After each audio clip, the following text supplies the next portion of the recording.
everyone. This is Michelle Gramoglia, the president and CEO here at Woodland Pond, and this is my weekly address for Tuesday. Today is Tuesday, September 19th, 2023. Actually, today I'm going to be leaving for Orlando for a conference around noontime, and I'll be out for the rest of the week, but I wanted to get my items for my address out to you so that you had them. We've got some announcement-y type things, and then I want to talk a little bit about yesterday's repeat active shooter drill. So Tom asked me to announce a few things for you. The awning that the benefit fund has purchased is actually being installed this Thursday, and this awning is going to go in front of the library. So this is reminiscent of the tents that we would put up during COVID visiting. And a lot of residents like to sit there. So we're hopeful that you'll enjoy that awning in front of the library. And we're going to look at seating options and things once we get the awning up. But for now, the awning will go up on Thursday.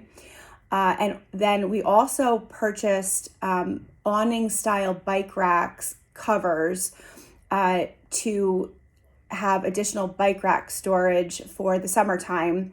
And those are going to match the same awning style, and they're going to go up in 2 to 3 weeks.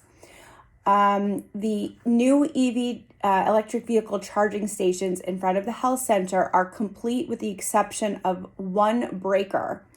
We're waiting for a 480 volt breaker, and we're just waiting for that. That's a supply chain issue, and we're expecting that in a week or two. So we do know that there have been some challenges with the existing electric vehicle charging station that's by my office.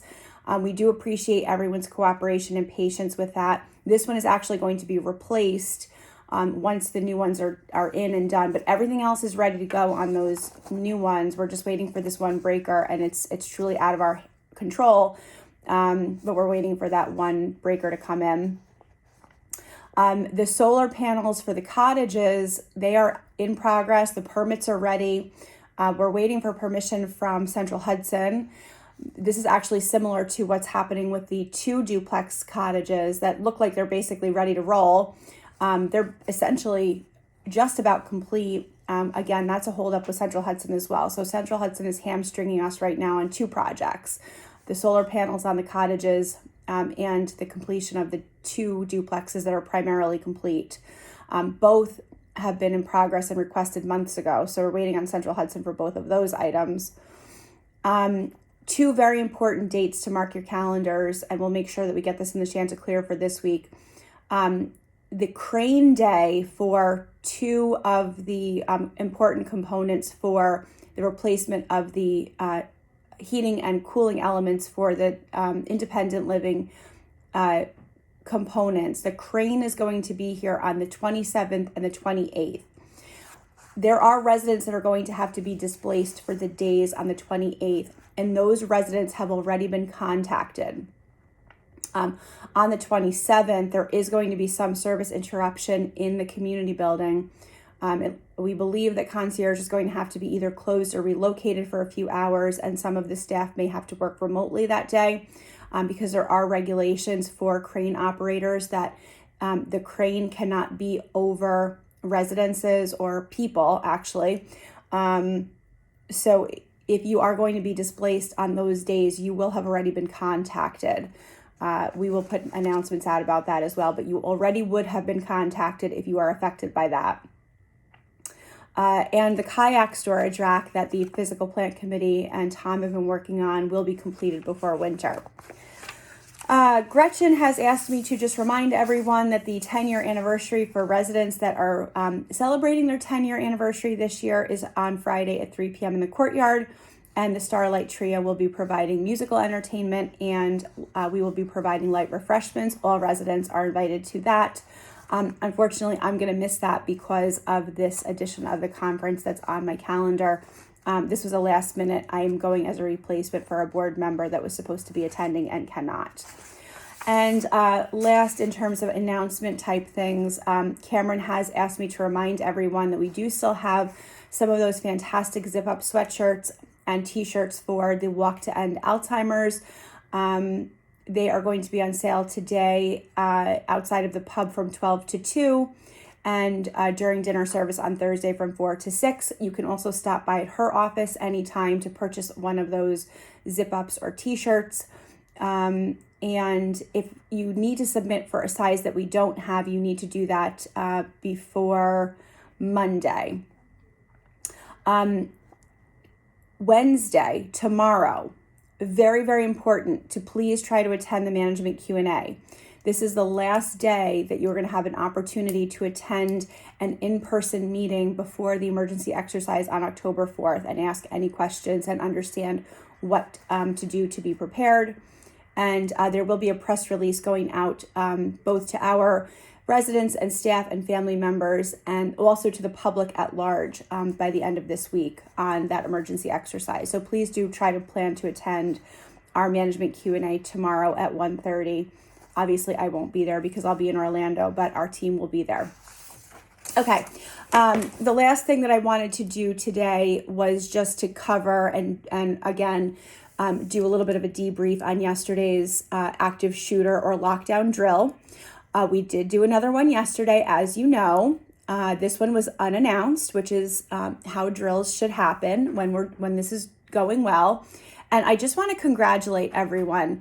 We had a hot wash or an after event meeting yesterday to cover really how far we've come in terms of how staff and residents are responding to these lockdown drills, and thinking about how much progress we've made and how the residents are responding and how the staff are responding is really impressive. And I think that everyone should be really proud of how we're doing.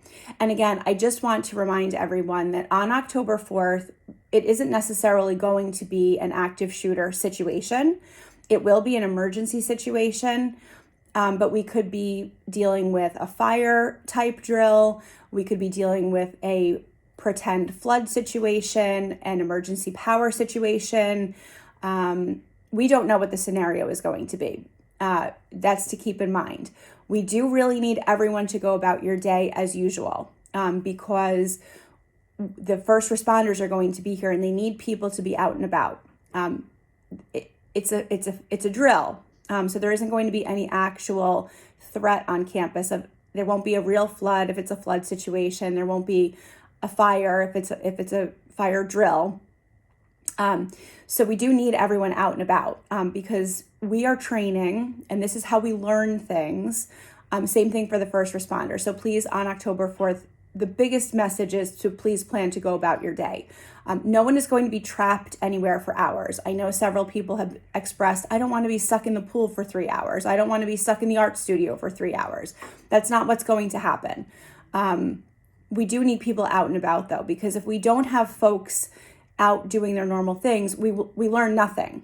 And then we won't be prepared in the event of an actual emergency. So yesterday, for example, we did the unannounced drill and we learned some things. And residents asked great questions. Whereas the drill we had last week, residents had somehow caught wind that it was going to be at this time and really weren't around. And so we really didn't learn anything new at last week's drill. And if that happens on October 4th and residents hole up or hone in their apartments or cottages, we won't have the interaction and we won't learn anything, and the first responders won't learn anything. So we need people out and about on October 4th. It's absolutely critical. So please do plan to go about your day as usual. But as of yesterday, what did we learn? Some things. We were really intentional with our messaging yesterday, and we really tried to make sure that when we sent the messaging out that we repeated twice at the beginning that this was a drill. What some residents suggested that we repeat that at the end of the message as well, on the message alert. So we will do that. But what I wanted to remind everyone is that you do have the option, if you listen to it on your phone, to repeat the message. So when you hear it, you can repeat the message. You can always do that with any alert. Another suggestion that came out was that facilitators in meetings or if you're in a group session, let's say in the card room, or let's say it's the women's tea or something like that, that someone be instructed to take charge and tell the residents what you need to do if there's not a staff member there. So similar to what we do with the instructions for a fire alarm going off, someone in the room needs to take charge and tell the residents, shut the doors, shut off the lights, be quiet. So we're going to do some more instruction on that as well with residents. Let's see, some of the other things that came out. There was a question that was raised about, there were some residents, a staff member, and a visitor that were by the front door when the lockdown happened. And when the panic button gets hit, all of the exterior entrances, with the exception of the health center, get automatically locked down and badge access doesn't work, because we don't want people that are outside getting in case there is, let's say, a threat on campus inside.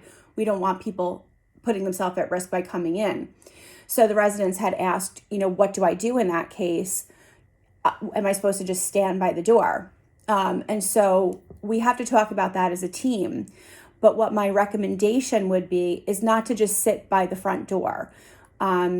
Certainly, if there was, for example, a Woodland Pond van or bus at the front, what I would suggest to our driver would be get anybody that you can onto our bus or our van to safety, and then either drive a little bit farther away from the entrance, or at least get them on the bus so that they're not just sitting there by the door. But if you're a staff member, for example, and you see residents sitting there and they can't get to a vehicle and it's really an emergency, I would suggest put them in your car until we can call an all clear. But if you're a guest or a staff member or a resident and you have a vehicle that you can get into, do that, rather than just sitting by the door. All of these things are going to be situational. The other thing that we know, and this arose at the last drill and then again yesterday, is there are places on this campus that residents and staff do not get a notification about a situation, whether it be a drill or an active situation, because you're not carrying a cell phone, or maybe you don't hear something on our PA system, which travels over our phone system, or maybe over the radio. So we are working with our phone vendor and other low voltage wiring services to understand what options we might have to enhance our public address system capabilities, and maybe other alert system type things. But for right now, it's really word of mouth. But I would recommend for folks to consider, not just for this reason, but because of the fact that our alert system does travel right now over cell phones, to consider carrying your phone internally. That's up to you. All staff do, and that's how we get alerts. But that is something that we recognize is not everyone is going to hear that, because you're not, necessarily carrying a phone. So that is something that we recognized again yesterday. So we're continuing to drill. We're continuing to make these improvements, and please do continue your feedback. But again, big difference yesterday compared to last week's drill is yesterday people were out and about, so we were able to get the feedback. Absolutely critical for October 4th. We don't have people out and about, we're not going to learn anything. So we need you guys to do your normal activities on the 4th. We do appreciate your participation. I will be accessible on email all week, although I'll be in Orlando, and I will be back in the office next Tuesday. Thanks, everyone.